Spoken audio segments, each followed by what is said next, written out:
How did you use media technologies in the construction, research and planning and evaluation stages? During the research stages, I used Web 2.0 to access YouTube and Google. Google helped me to search for different horror films and their history. YouTube enabled me to look at different trailers, famous clips and opening scenes such as Halloween, Psycho, Shower Scene and 1976 and 2013 Carrie. Overall, this would aid me in the production stages, such as adding iconography appropriate to the horror genre. I also used YouTube to search for different makeup tutorials for the mise-en-scene of the villain and made the overall product more effective. I used Google to research different articles such as Carol J. Clover and Barbara Creed to find different forms and codes and conventions of the final girl and monstrous feminine, which I could apply to my trailer. I also used Google Images to research posters and magazine covers. Finding some horror related, I could then deconstruct them and plan out how I would apply these conventions to my own product.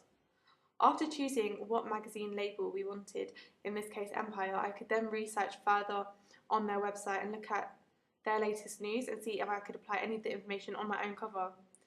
I did the same when researching into Lionsgate to see what films they had released. When researching, I filmed my audience reaction video to gain a true reality. For this, I used Photo Booth to record the reaction and then edited the video on iMovie. I used YouTube to search for different tutorials such as picture-in-picture on iMovie. This would make my work look more professional. During the planning stages, I used Google Maps to plan how to get to a filming location, and then also used tfl.co.uk to look for an appropriate travel plan. To contact members of my group, I used iMessage and email to make sure that we all got the schedules and plans for the week and discuss if there were any problems.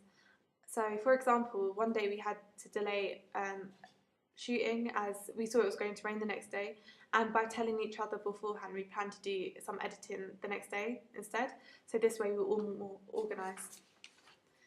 During the stages of construction, we used a Canon camera and a 25mm lens to record footage for the trailer and take pictures on the magazine and poster. When we wanted to download music, we used Web 2.0 to access YouTube and search for different sound effects, such as a heartbeat and screams. To download the sound effects, I used an MP3 converter. This allowed the sound to be imported into Premiere. I also searched through SFX sound effects to search for stabbing sound effects. In the end, we didn't use it as a stabbing sound effect. We thought it didn't sound very realistic, so instead we used a scream to emphasize the pain. YouTube was also used to download Lionsgate's logo, and this was used in the beginning of our trailer. Because we used a Canon camera rather than a recorded camera, it also enabled us to play around with the focus, and the quality overall was better. We used Premiere to edit our trailer as it allowed us to import different files from MP3, MP4 and JPEGs. We could use this for the titles and much more.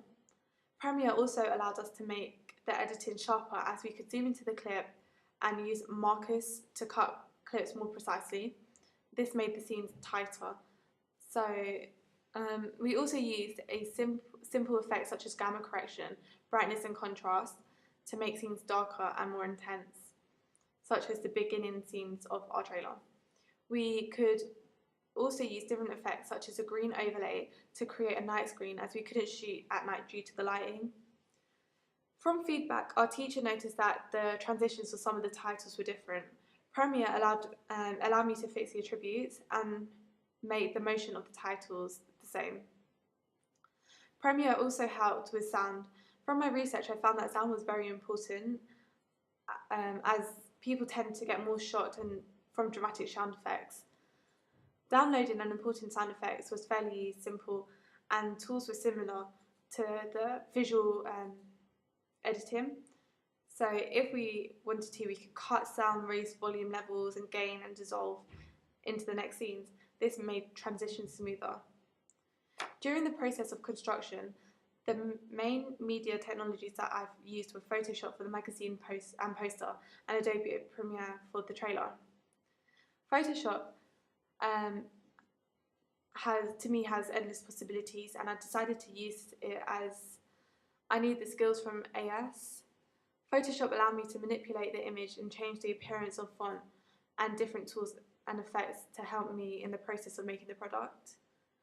The tools that are offered in Photoshop, such as Magic Wand, allow me to cut the image and place it on different backgrounds, and the blur tool, which helped the image outline to blend well with the background.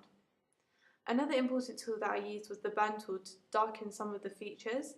The effect I used on the image was exposure to help dim the brightness. I used Photoshop to help paste some of the different fonts from dafont.com, and this would help for the titles of the film and to change the colour of the text. I also used the Magic Wand tool to remove the white background from the credits, and also used the transformation tool to stretch out the font and make it look longer and bigger. This was similar to real media text. Using Photoshop for a poster was also helpful when adding the BBSE rating and associated companies, in this case Lionsgate and New Line Records. The logos were originally black, but using the Magic Wand tool and Bucket tool we were able to change them to white so it could stand out against the black background. Overall, I found that new media technologies helped a great deal when making our products, because it made it look more professional, and without them and no editing and no Photoshop, the products wouldn't have looked as good as they did.